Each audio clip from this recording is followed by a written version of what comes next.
Tenido la gran bendición que el primer domingo estuvo el pastor Leonardo con nosotros. ¿Cuántos nos gozamos con su vida por la palabra de Dios? Fue de gran bendición. Luego, este domingo que Dios nos permitió ir a Queens y predicar también allá en la iglesia de Queens, pero tenemos la bendición que Dios nos ha bendecido con hombres piadosos, hombres que aman la palabra. Y tuvimos la palabra de Dios a través de los labios de nuestro hermano Johnny, que fue también de gran bendición. ¿Cuánto nos gozamos? De gran bendición. Así es que, hermanos, hoy voy a dar la segunda parte que nos quedó restando de los versículos 18 al 23 del capítulo 2. Yo sé que el hermano, nuestro anciano, comenzó el capítulo 3. Pero también se explicó que había que terminar la segunda parte de los versículos. Así es que vamos a hacer esa parte ahora, hermanos, y luego pues después seguiremos con el resto de los pasajes. Yo tengo un tema que es bastante controversial en los días en los que vivimos, y es evitando la trampa de la falsa religión. Si usted le presta atención al pasaje que vamos a leer, hermanos, nos vamos a edificar. Lo tenemos todos, iglesia.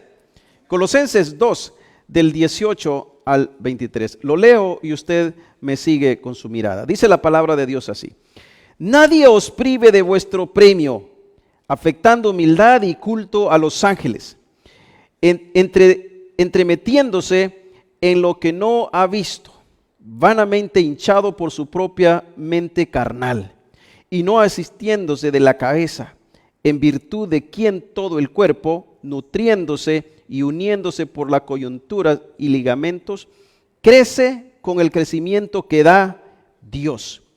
Pues si habéis muerto con Cristo en cuanto a los rudimentos del mundo, ¿por qué, como si vivieseis en el mundo, os sometéis a preceptos tales como no manejes, ni gustes, ni aun toques, en conformidad a mandamientos y doctrinas de hombres? Cosas que todas se destruyen con el uso. Tales cosas tienen a la verdad cierta reputación de sabiduría en culto voluntario, en humildad y en duro trato de cuerpo, pero no tienen valor alguno contra los apetitos de la carne. Padre, me presento ante ti, oh Dios, como alguien indigno de ni tan siquiera abrir estas sagradas escrituras.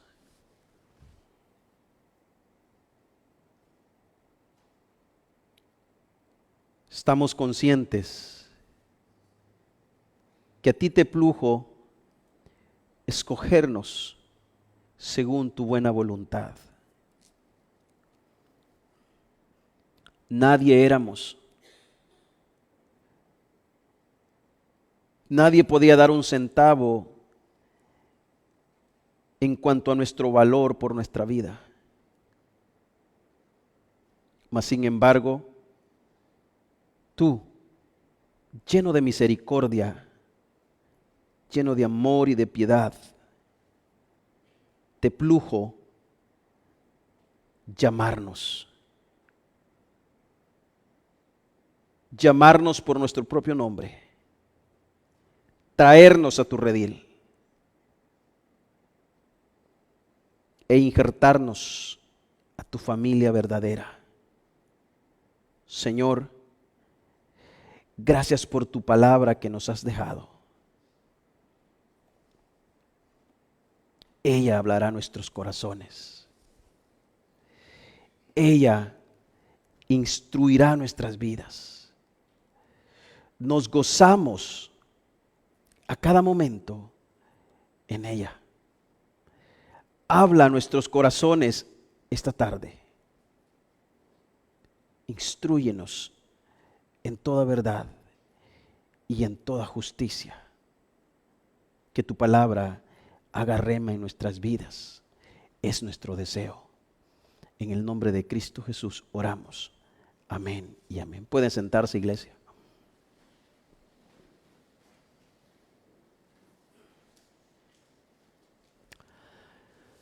En la Biblia se mencionan 7 festividades principales judías. Aunque estas se mencionan en toda la Biblia desde el Génesis hasta el Apocalipsis, encontramos sus instrucciones específicas en el libro de Levíticos, capítulo 23, de los versículos 2 al 44. Debo decir que esta directriz que encontramos en Levítico es la forma en la que Dios ordenó a su pueblo que le adorara. Debían obedecer todo lo ordenado con la mira del cumplimiento por lo que vendría. Por lo general, las fiestas comenzaban y terminaban con un descanso sabático. Todas las fiestas. Comenzando en la primavera, las 7 fiestas son la Pascua, las fiestas de los panes sin levadura, la fiesta de las primicias, la fiesta de las semanas, la fiesta de las trompetas,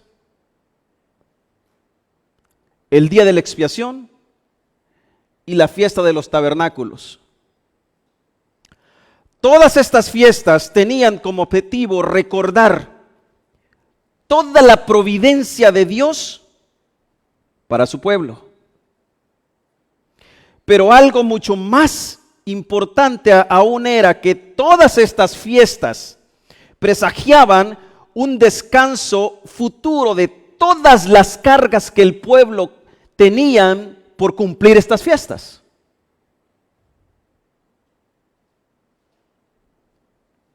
Por el cumplimiento de lo exigido por Dios.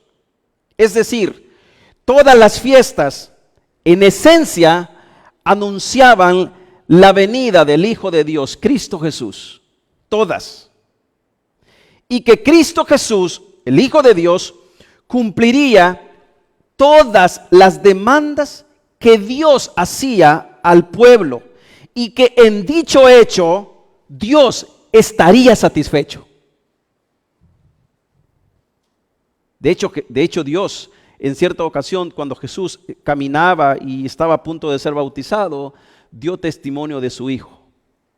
Y Él dijo, se escuchó una voz del cielo que decía, este es mi Hijo amado en quien tengo complacencia. No así se satisfizo de todas las fiestas realizadas por los judíos, pero sí se satisfizo en lo que Cristo hizo. Pero cuando vino este cumplimiento, o sea Jesús, es decir, Jesús, los judíos no creyeron, ni lo aceptaron en obediencia. Aunque Cristo ya había venido y en él estaba el cumplimiento de toda la Torá o del Bereshit o de la ley, en la época del apóstol Pablo y los colosenses, todavía había un grupo que querían seguir intimidando a los fieles creyentes que habían creído que Cristo Jesús era suficiente y que no necesitaban todas estas clases de fiestas. Había un grupo a los entornos de los colosenses que les estaban diciendo o atormentando o afligiendo que en lo que ellos habían creído no era suficiente, había necesidad de hacer algo más. Estos fieles creyentes habían creído en la suficiencia sublime de Cristo,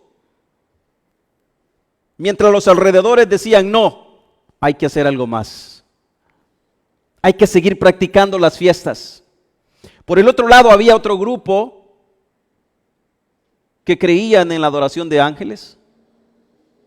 Por otro lado, otro grupo que creían en la ciencia, en las señales, en los prodigios. Este era uno de los grupos a los que Pablo ahora está interceptando con esta carta. Y como la palabra divina es para todo el pueblo de Dios y para todos sus hijos, esta carta también es para todos nosotros hoy. Así que ahora también es nuestro este mensaje. Por ende, vamos a comenzar. Pablo, a través de Colosenses, nos advierte sobre las trampas o sobre las trampas de las religiones falsas. Él nos insta a no caer con aquellos que promueven enseñanzas basadas en la sabiduría humana. Pablo nos insta a detenernos un momento y analizar lo que aquellos están enseñando. Y Pablo está diciendo, estos solamente enseñan sabiduría y tradiciones vacías, porque lo que antes era necesario en Cristo Jesús se ha cumplido. Por ende, estas tradiciones no tienen más peso, porque el peso está en Cristo Jesús y su cumplimiento. En estos versículos, Pablo nos manda a evitar 4 peligros de la religión falsa. Número 1, el pasaje que usted y yo leímos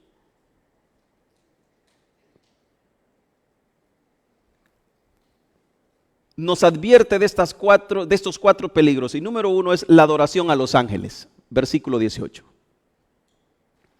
Número 2, la arrogancia espiritual, versículo final del 18. La parte final del versículo 18. Número 3, el legalismo y las reglas humanas. Esto a muchos les va a parecer muy familiar. Versículos 19 al 22. Y número 4, si usted lee el final del versículo 23, Pablo también habla de un grupo de personas que se maltratan el cuerpo para encontrar la gracia de Dios. O el maltrato al cuerpo. De hecho, en el día de hoy hay personas que sacrifican su cuerpo arrodillados, caminando kilómetros para poder alcanzar el perdón, castigando sus cuerpos. Entonces Pablo también habla al final del versículo 23. Entonces hoy yo me quiero detener en estos 4 peligros de la religión falsa y quiero ir avanzando. Como dije, esta es la segunda parte de este pasaje, por lo cual vamos a ser un poco más breve. Número 1, el primer peligro, la adoración de ángeles. Iglesia, la adoración a Dios es simple y directa. Es decir, la directriz enmarca sobre a quién debemos adorar. Y esto es puntual.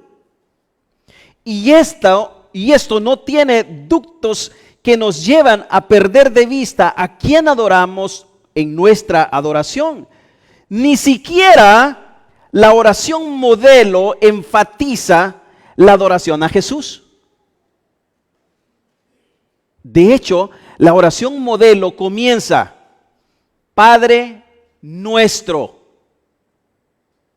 que estás en los cielos.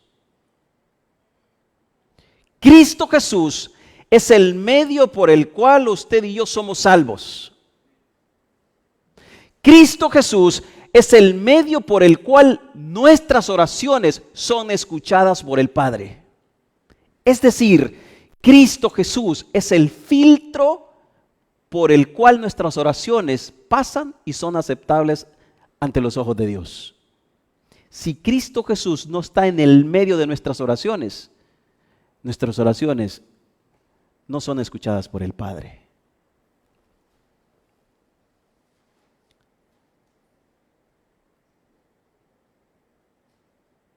Cristo Jesús, que es el Hijo de Dios, es el medio. Y la oración modelo comienza Padre nuestro, es decir, debemos adorar a nuestro Padre Celestial en el nombre de nuestro Señor y Salvador Jesucristo. Este modelo de oración excluye de nuestra adoración a los ángeles. Es el orden verdadero, adorar al Padre. De hecho, Dios demanda que se le adore solo a Él. Él lo demanda. Búsquelo allá en el libro de Deuteronomio, capítulo 5, versículos 6 al 11. Deuteronomio. Acá. También lo tenemos en las pantallas. Deuteronomio 6.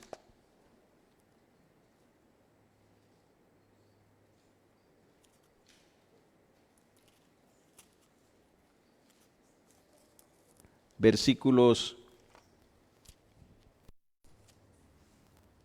6 al 11. Mire cómo comienza diciendo el pasaje bíblico que tenemos ahí. De hecho, las primeras 5 palabras son una afirmación de Dios.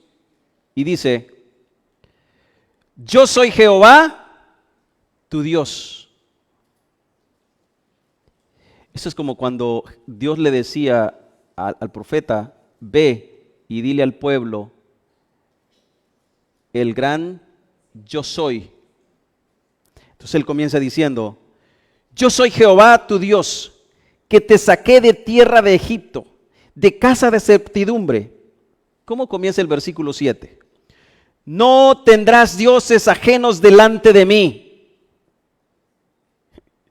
No harás para ti escultura, ni imagen alguna de cosa que esté arriba en los cielos, ni abajo en la tierra, ni en las aguas, debajo de la tierra. No te inclinarás a ellas, ni las servirás, porque yo soy Jehová, tu Dios. Fuerte, celoso, que visita la maldad de los padres sobre los hijos hasta la tercera y cuarta generación de los que me aborrecen, y que hago misericordia a millares, a los que me aman y guardan mis mandamientos. Pablo está tratando de evitar en esta carta a los colosenses a que los colosenses no se centren o no se centraran en seres angelicales, solamente en Cristo Jesús, el Hijo de Dios. Porque el centrarse en ellos en lugar de Dios mismo, la religión que te inculca esto, desviará tu atención y hará falsa tu adoración. De hecho, los mismos ángeles no aceptan la adoración del hombre. ¿Usted se recuerda lo que pasó con el viejo Juan? Juan ya estaba un poco mayor de edad. En Apocalipsis capítulo 19, versículo 10. De repente Juan estaba por ahí y un ángel se le presentó. Era tan esplendoroso, era tan celestial, que Juan se inclinó para adorarlo.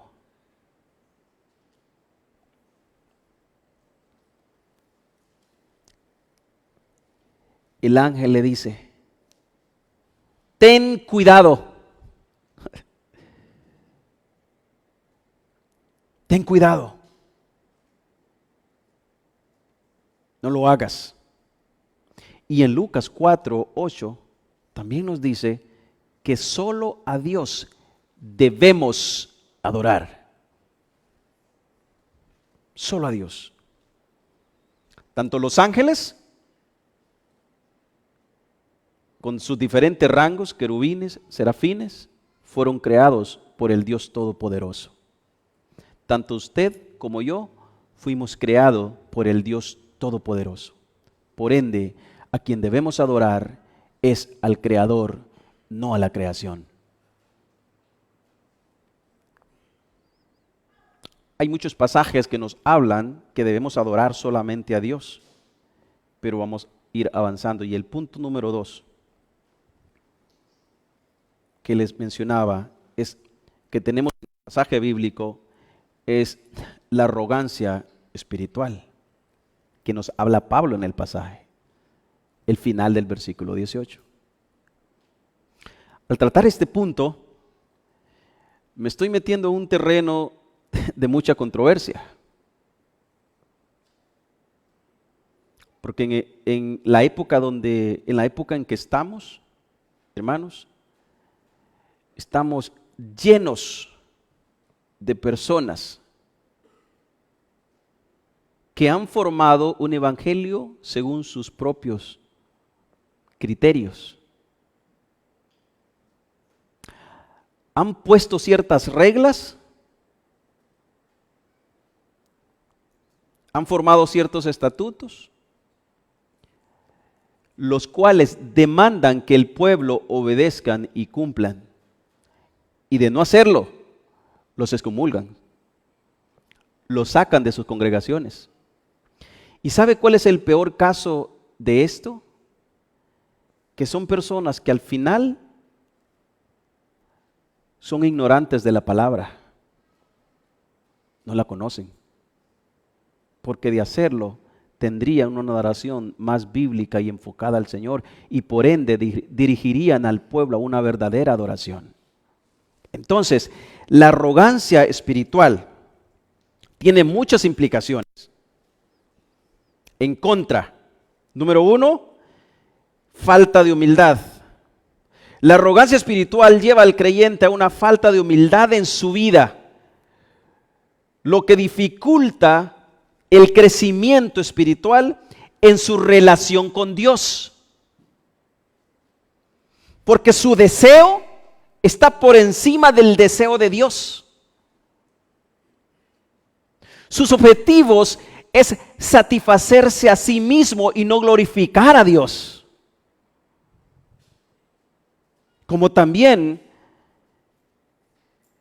el arrogante espiritual tiene tanto juicio y crítica excesiva para aquellos que no hacen lo que él cree que deben hacer.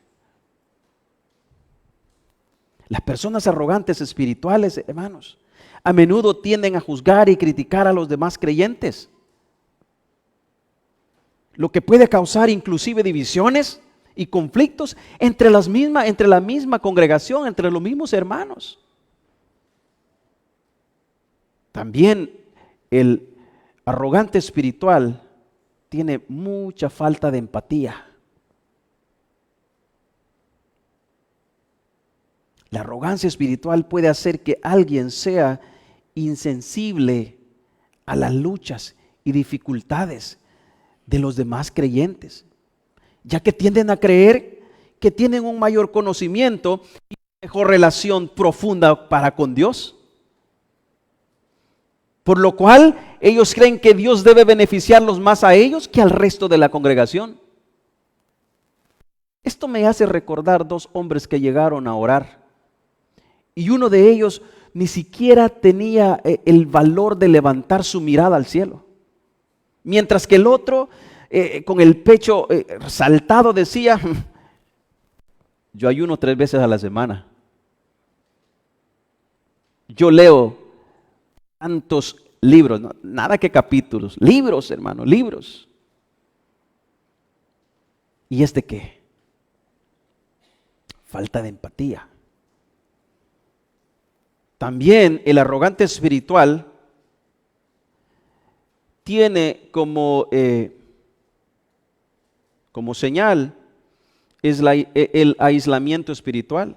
Los creyentes tienden a aislarse de los demás creyentes que no comparten sus mismas perspectivas a nivel de espiritualidad. Yo no me voy a acercar con este. A este le hace falta. Perdiendo así la oportunidad de aprender y crecer en la fe en la cual Dios nos ha mandado a que crezcamos juntos como iglesia. El arrogante espiritual siempre mostrará el estancamiento espiritual. Este problema es tan grande que te puede llevar a sentirte satisfecho con lo que es.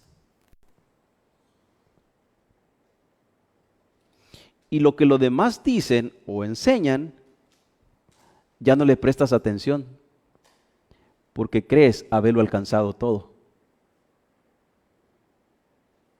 Y no te dejas enseñar, ni mucho menos corregir.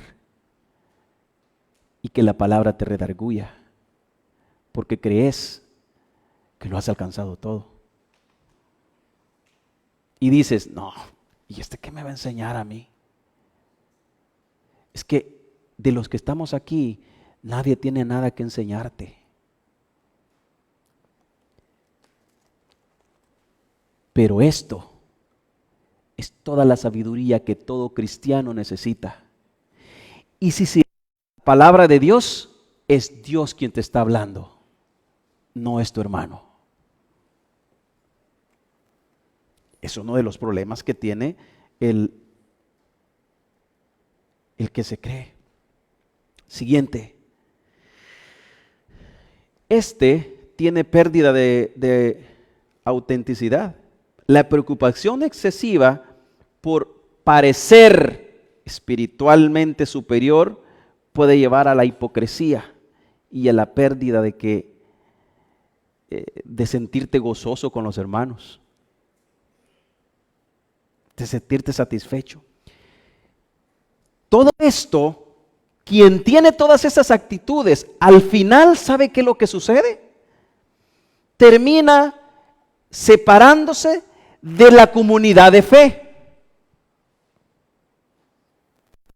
La arrogancia te puede alejar de la comunidad de fe donde perteneces o donde te congregas. Alguien una vez dijo, la soberbia espiritual enceguece la humildad del alma, produce la sordera intelectual e endurece el corazón. Es que al decir verdad, iglesia, ¿hay alguna cualidad más engañosa que esta?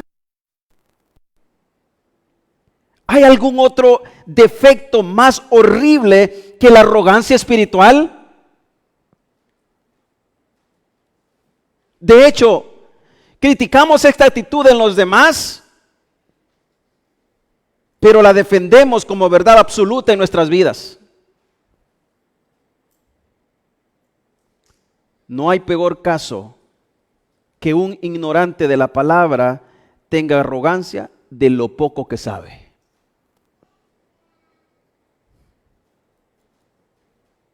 ¿Qué dice Dios al respecto? Yo creo que hay un versículo muy famoso que usted conoce y que está ya en el libro de Proverbios. 6 cosas hay en el Señor que el Señor odia, y 7 son abominación para Él.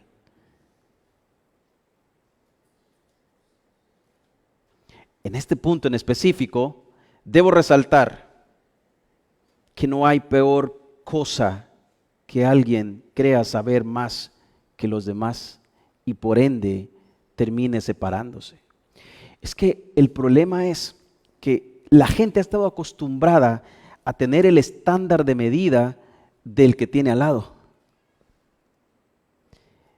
Pero cuando comencemos, iglesia, a tener el estándar de medida que está en el reino de los cielos, Cristo Jesús, en verdad, entonces comenzaremos a sentirnos lo más vil y menospreciado. Y sentiremos gozo por el que está a nuestro lado, porque de la misma forma en que Él nos ha llamado a nosotros, de la misma forma en que Él nos ha perdonado, de la misma forma en que Él nos ha salvado, la misma sangre que me ha salvado a mí, salvó al hermano. La misma gracia que me cubrió a mí, cubrió al hermano. El mismo Padre que me amó a mí, el mismo Padre ha amado a mi hermano.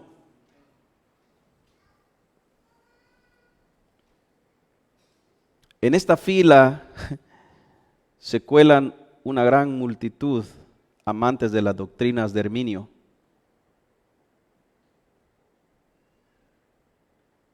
Le ponen cargas a la gente que ni ellos mismos son capaces de llevar. Satanizan todo hecho bajo una guía intelectual que ni siquiera conocen. Y sobrecargan al pueblo porque no entienden la suficiencia de Cristo. Eso es lo que está atacando Pablo.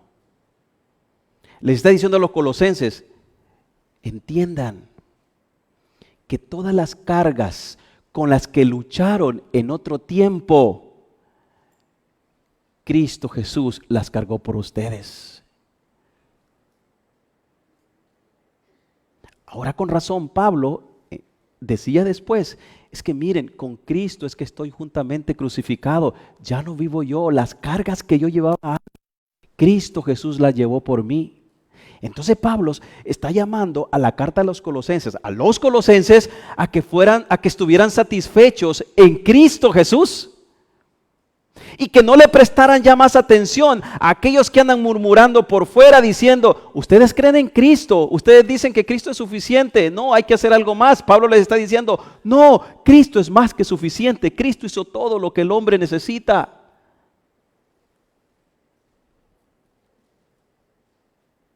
Cristo es el cumplimiento de todo.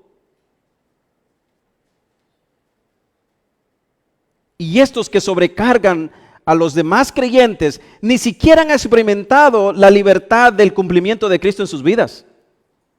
No lo han experimentado. Porque si conocieres la verdad os hará libre. Lo dijo el Señor.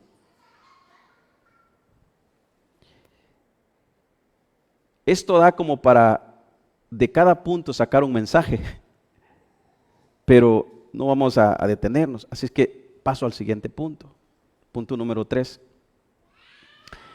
El pasaje que encontramos aquí, o el que tiene Pablo, nos arrastra al tercer punto, que es el legalismo y las reglas religiosas. Hermanos, evitar el legalismo y las reglas humanistas es de mucha, pero mucha importancia. El legalista a menudo te impondrá reglas rígidas que las tornan en tradiciones que no pueden quebrantar.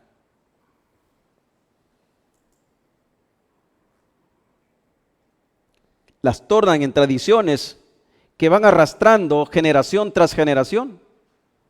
Y por eso en el día de hoy tenemos gente que nos dicen, es que esto es lo que los padres nos dejaron.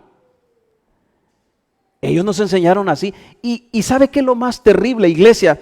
Que a veces cuando hemos tenido conversaciones con personas que están en esa lucha de conocer la palabra, de conocer la suficiencia de Cristo, al final terminan diciendo, pero es que así me han enseñado.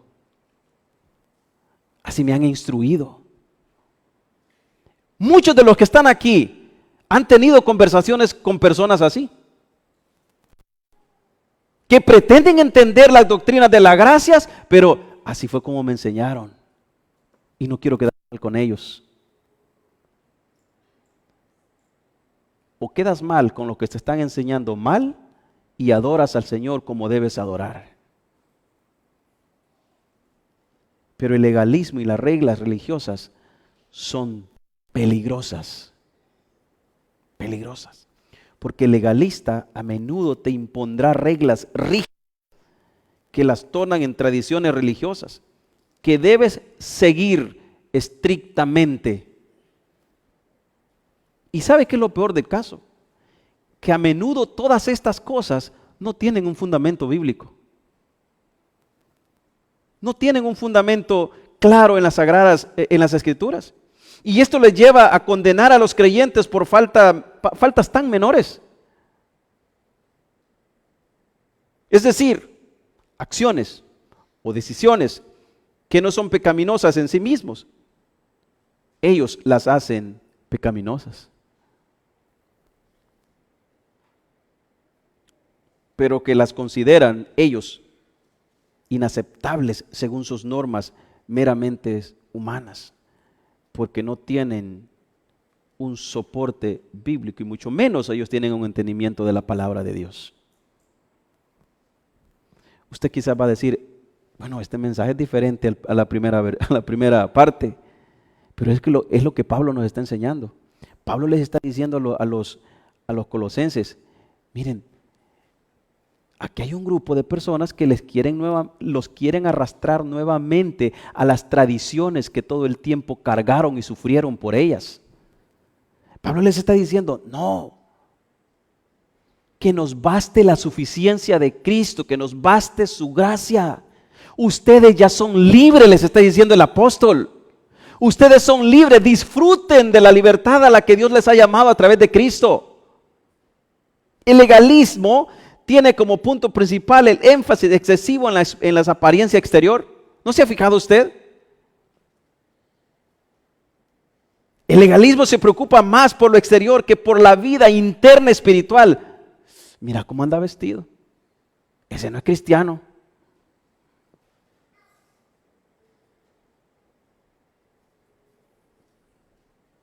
Es decir, es más importante que te miren ¿cómo? Que agrades al Señor tu Dios.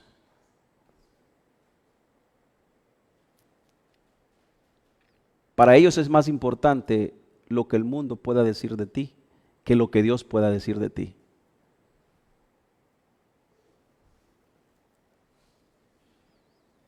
Es más importante que te vistas bien que cómo está tu vida privada con Dios.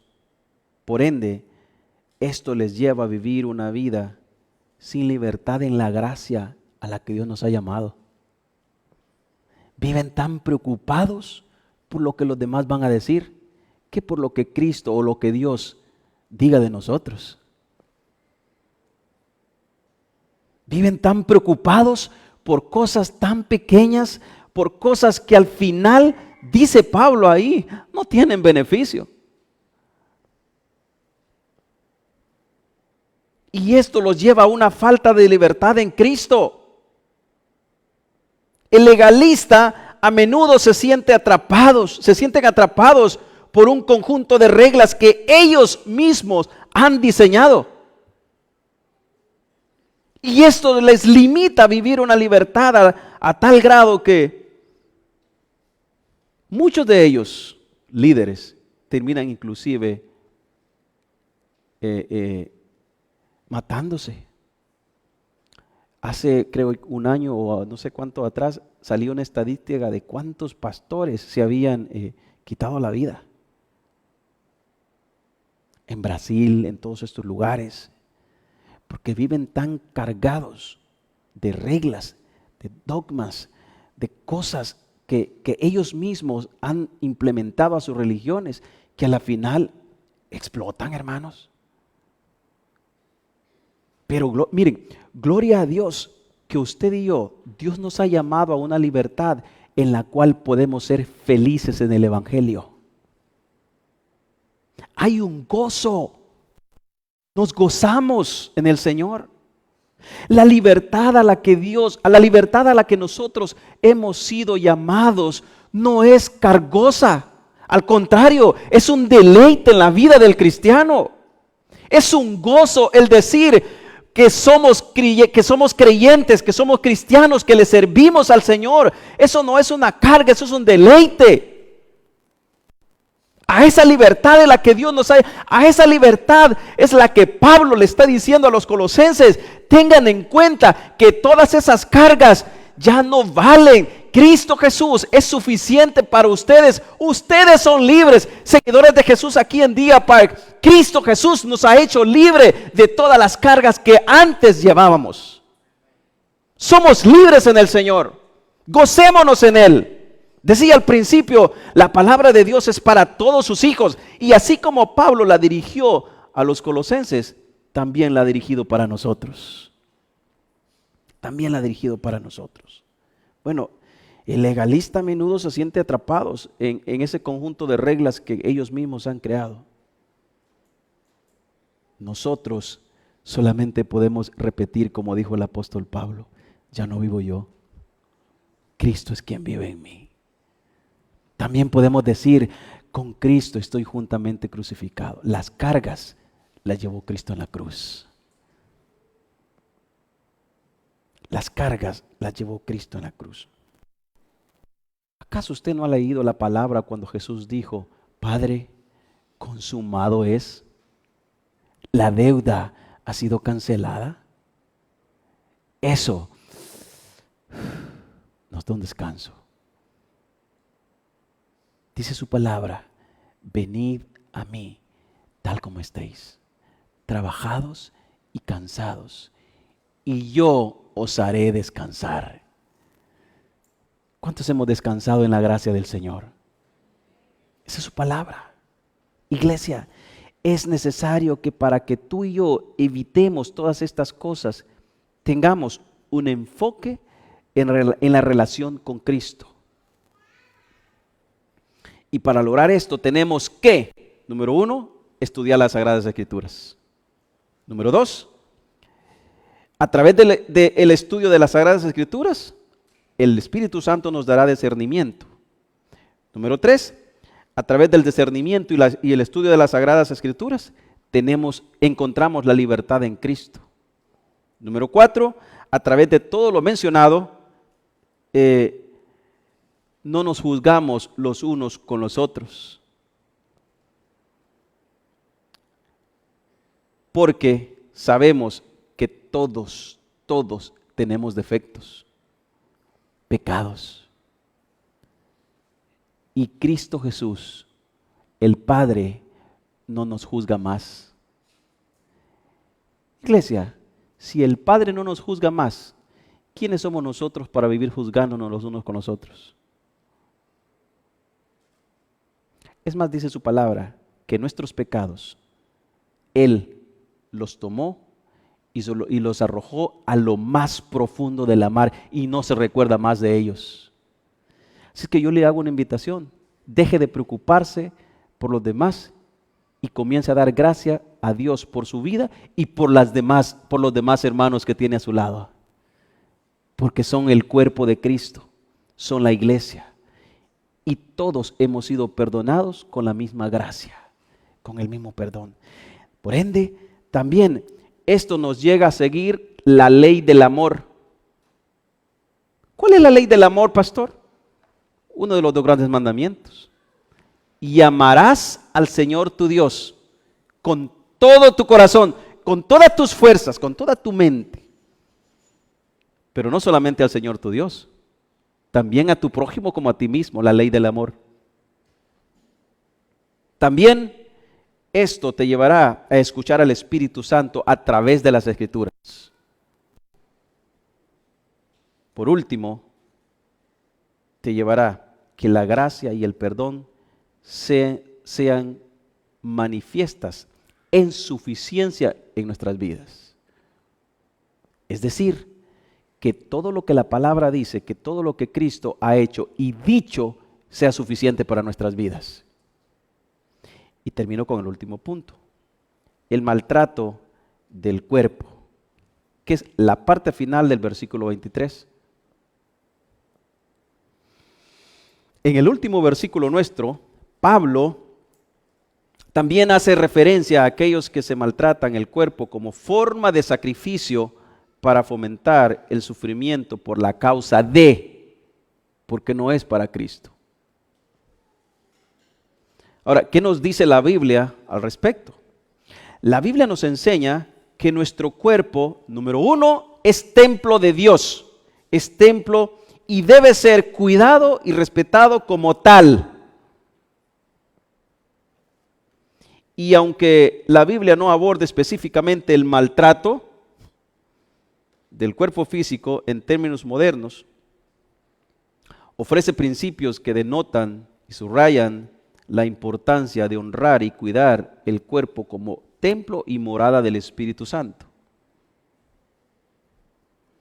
Para esto, usted puede encontrarlo en 1 Corintios capítulo 6, versículos del 19 al 20. ¿No sabéis que el cuerpo es templo del Espíritu Santo, quien está en ustedes y al que han recibido de parte de Dios? Es una pregunta. Ustedes no son sus propios dueños, nos dice en Corintios. Por tanto, honren con su cuerpo a Dios. Honren con su cuerpo a Dios. Esto es Pablo hablando, y también el mismo Pablo nos dice que procuremos con diligencia presentar nuestro cuerpo como sacrificio vivo al Señor. El pasaje de Corintios enfatiza que nuestro cuerpo debe ser tratado como la casa del Espíritu Santo. El lugar donde reside el Espíritu Santo. Por lo tanto, debemos honrar a Dios cuidándolo. Básicamente aquí lo que se destaca es la santidad. La santidad a Dios. Es decir, iglesia, santifiquemos nuestro cuerpo para el Señor. Santifiquémoslo. Dice la palabra, buscad la santidad, porque sin la cual nadie verá al Señor. También nos dice su palabra, ser santos porque yo soy santos. Iglesia, procura con diligencia santificar tu mente, tus ojos, tus manos, tus pies, tus miembros, que todo tu cuerpo glorifique al Señor. Para que tu cuerpo glorificando al Señor, Dios lo vea como una ofrenda de olor grato ante sus ojos. Procurar con diligencia. En Romanos capítulo 21, versículo 1. Por lo tanto, hermanos, tomando en cuenta la misericordia de Dios, les ruego que cada uno de ustedes en adoración espiritual ofrezcan su cuerpo como sacrificio vivo, santo y agradable a Dios. En definitiva, o como conclusión, lo que Pablo nos está diciendo aquí es, iglesia, viva libremente en la libertad con la que Cristo les ha llamado, pero no olviden de santificar su cuerpo. O sea, vivan libremente en el gozo del Evangelio, pero santifiquen sus cuerpos para que sea como una ofrenda agradable al Señor. No se pongan cargas que no están acorde con las Sagradas Escrituras. No adoren a seres angelicales, adoren al Señor su Dios.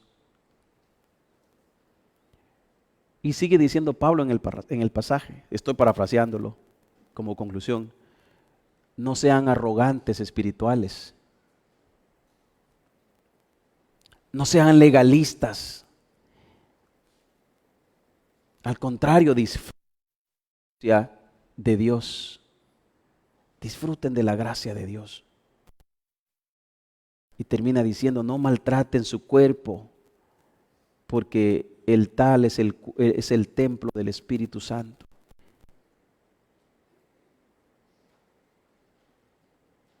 Y sobre todas las cosas, dice Pablo, corran, huyan de los que quieren nuevamente arrastrarlos a hacer tales cosas. Aléjense de ellos, huyan de ahí, porque tales cosas no tienen más valor. Porque Cristo Jesús es el cumplimiento de todas las actividades, fiestas, todo lo que hacía el pueblo de Israel en el tiempo pasado, en Cristo Jesús se cumplieron. Por esa razón yo comencé hablando hay muchas más fiestas que los judíos celebran, pero una de las 7 principales fiestas que ellos hacen son las mencionadas. Y yo creo que hasta cierto punto la más conocida para nosotros, que más mencionamos básicamente nosotros como iglesia, es la expiación, o el día de Yom Kippur, porque para ellos hace poco acaba de pasar, no sé si ustedes se acuerdan, el lunes pasado, el Yom Kippur, que es el día de la expiación. Así es que, amados hermanos, concluimos el pasaje de los versículos 18 al 23 del capítulo 2, y qué buen cierre de este capítulo hablando de lo que Pablo nos quiere dejar a entender, que seamos libres en la gracia a la que Dios nos ha llamado. Habiendo dicho esto, yo le invito a que incline su rostro y demos gracias al Señor. Y al final, los cumpleañeros se van preparando porque hoy les vamos a cantar. Gracias, Cristo Jesús, te damos por el privilegio que nos das de venir a tu casa, escuchar tu palabra, hablarnos al corazón. Señor, bendito eres, Dios Todopoderoso. Gracias por esta carta tan maravillosa, por este capítulo tan glorioso, tan sublime que tenemos. Estas recomendaciones del apóstol Pablo que nos insta a que vivamos libremente en ti y sobre todas las cosas, a que no seamos arrogantes, que no seamos legalistas, que no pongamos cargas, que no pongamos extras a nuestra vida, sino que estemos satisfechos con lo que tú ya hiciste. Señor, bendito eres Dios Todopoderoso. Gracias por cada uno de los hermanos que estamos aquí. En el nombre de Cristo Jesús te damos gracias. Te pedimos que al salir de este lugar no solamente salgamos siendo oidores, sino que salgamos siendo hacedores de tu palabra. En el nombre de Cristo Jesús oramos. Amén y amén.